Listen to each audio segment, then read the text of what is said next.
Hello everyone, I am Jake Enrique Loga, grade 3 Philippians. Today we will discuss about matter. Matter is anything that has mass and occupies space. It is classified into three states: solid, liquid, and gases. I gathered here examples for solid: notebook, book, rock, wood, and chair.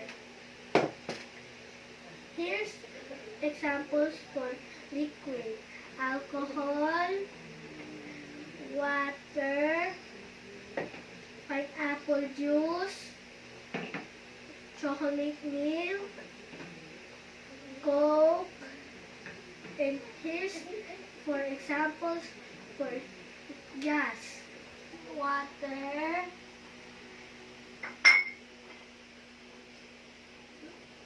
mountain gas, basketball, balloon, and breathing.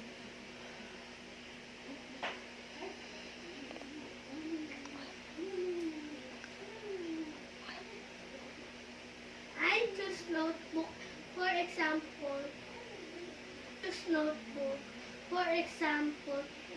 For solid because it has big shape and volume. I choose pineapple juice for example for liquid because it has no fixed shape but it has with a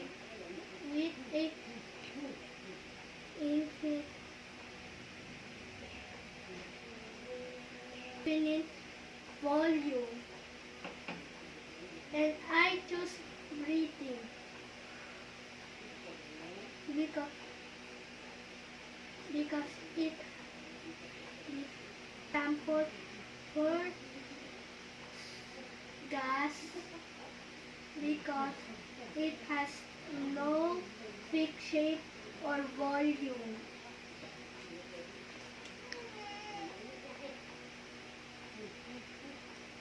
After doing this